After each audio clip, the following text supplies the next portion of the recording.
We've seen Toyota do this in the past, whether it was from the Qualis to the Innova, or more recently from the Innova to the Innova Krista. They just moved the game forward, and the promise is pretty much the same when it comes to the all-new Fortuner. But actually, they're promising a bit more than I had expected. They're saying this has been benchmarked in many ways against the Prado.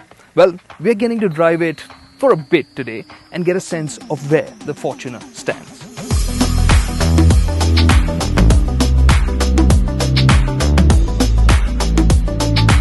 One thing is for sure, the Fortuner stands out. Toyota wanted it to look cool, and thanks to the slim all-LED headlamps, the complex shape of the bumper and the fog lamp design. On the side, the flowing window line and the fanned-out LED tail lamps give the Fortuner a futuristic and dramatic look. But this might not be to everyone's taste. In terms of size, the new Fortuner is wider and longer than the outgoing SUV, but it has a lower overall height, while packing the same wheelbase as before. The overall ground clearance as measured by ARAI is said to be 184 mm, which is lower than before. However, you will find it hard to complain about the cabin.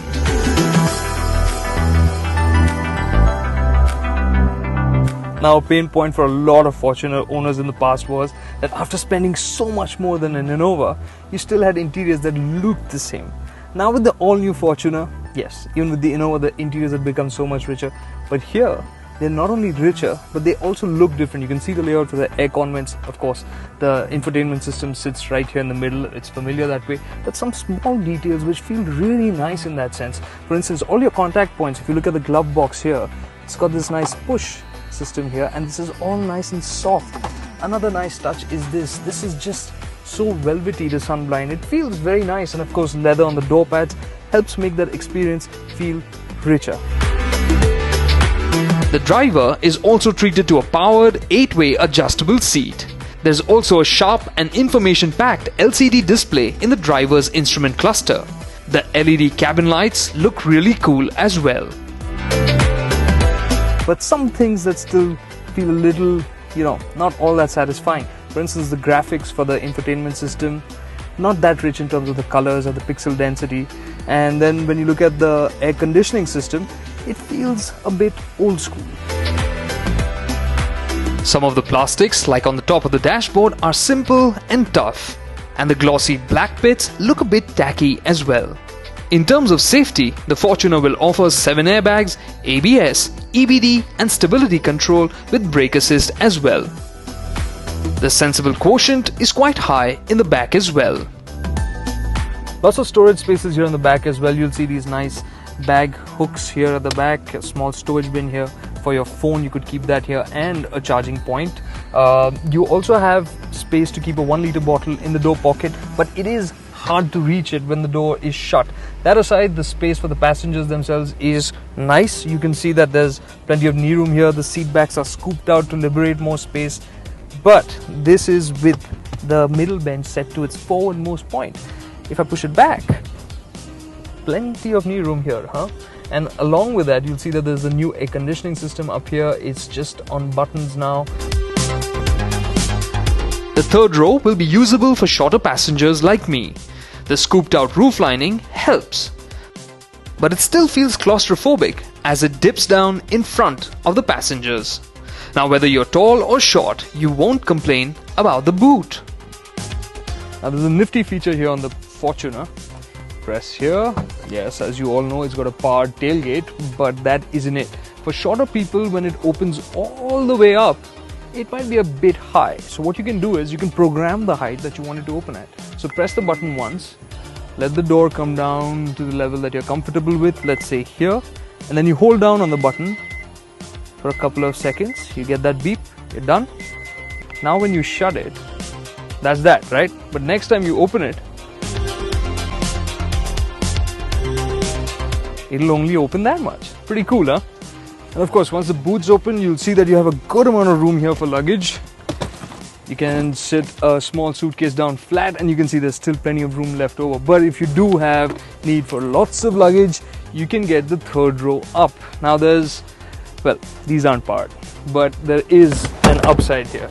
See, they flip up, they have assist here, and the other thing is this is now much easier to put on as compared to the earlier Fortuner. So you don't really need to use too much force to lift them up. Pretty nice.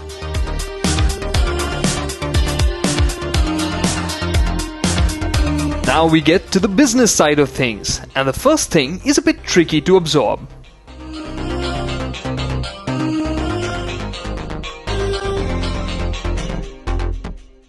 When most manufacturers launch a new model these days, you'll find there's a lot of noise about weight having been cut down, or the weight actually remaining the same despite the new car being bigger, being more loaded and all that.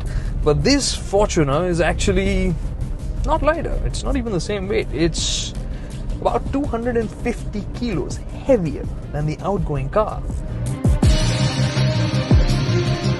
That's because Toyota wanted to make the Fortuner more refined and nicer to drive.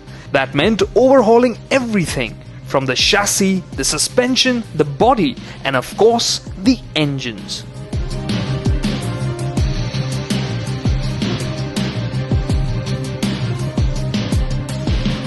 Now, as we drive through God's own country, the route that we're on actually is fairly inhabited, and I'm not complaining because the Fortuner that we're driving is the petrol version with the automatic transmission. The 4-cylinder 2.7-litre petrol engine was making quite an impression with its refinement.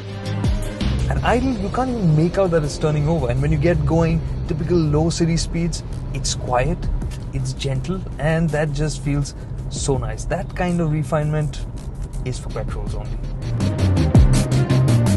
The engine is in the same state of tune as in the Innova, and it makes 166 PS of power. And like on the Innova, here too it is offered only as a two-wheel drive version. For the city commute driven calmly, this will be quite enjoyable. Now, left in D mode, the 6-speed gearbox does pretty much what you want it to do. It's only when you're really running it fast that you'd want more control, and for that you have either the sport mode or you could use the paddle shifters to get more control of the ratio that you use.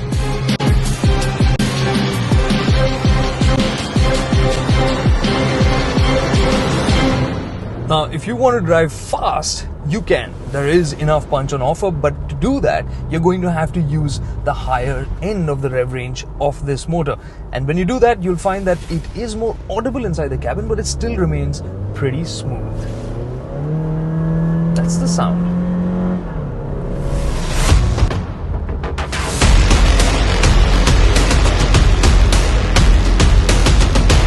We also drove the diesel. This is the 2.8-litre 4-cylinder turbocharged unit. Okay, they weren't kidding about it, right? This cabin feels really nice and silent. This is the diesel variant, right? And compared to the previous Fortuner, this feels much quieter, much better insulated, and that makes long distance travel always so much nicer. That isn't the only reason it is nicer. This engine, when coupled with the automatic transmission, gets 450 Newton meters of torque. But the manual version we were driving gets 420 Newton meters, which is still a lot more than what's offered in the Innova. This engine is torquey. It'll pull off just above 1000 RPM. Even going up a slope, it'll just do it calmly. And when it gets into the mid-range past 2000 RPM, it pulls so nice and strong. And on top of that, it's not that the torque is just stacked in a very narrow band, it's actually much wider. So this engine just feels so much more usable and actually so much nicer to drive. Now, the diesel variant of the Fortuner does come with an all-wheel drive system, but this time around, it isn't a permanent all-wheel drive system. Gone is that clunky stock to engage different drive modes. You just have a rotary switch here. In two-wheel high, that's where you'd keep it for most on-tarmac activities. When you need more grip, you can shift to four-wheel high. And for the really rough stuff, come to a standstill and engage four-wheel low. We indulged in some rough roading, and the Fortuner felt tough and the suspension soaked up nasty shocks better than expected. On the road, you could also feel the difference in the way this SUV rode. In terms of ride quality, you'll find that the suspension has been stiffened a bit, but that's a good thing. So at low speeds you may feel a little bit more of the surface, but overall body control is just so nice. Even when it's going over bumps, it's not jigging about, it's just rolls over it nice, smooth and controlled. Now steering the Fortuner at lower speeds is a bit of a pleasant surprise. Yes, the suspension helps, but so does the steering. It's still a hydraulic unit, but the thing is, this just feels nicely weighted and quite direct. Sure, if you drive hard, you'll find that it does roll a bit, as can be expected of a tall, old-school SUV. On the practical front, Toyota claim that the Fortuner will be more fuel efficient than the outgoing car despite being heavier. While we will have to wait to test that claim, we can see that the all-new Fortuner will be even more appealing now. The Fortuner will be available in 6 versions. A single petrol engine available only as a 2-wheel drive, but it can be had with a 5-speed manual gearbox or a 6-speed automatic box. The diesel will be available with 2-wheel drive with a 6-speed manual and a 6-speed automatic. It will also be offered with 4-wheel drive with a 6-speed manual and 6-speed automatic. Despite a few minor shortcomings, the second generation Fortuner looks set to strengthen its foothold in the Indian subcontinent.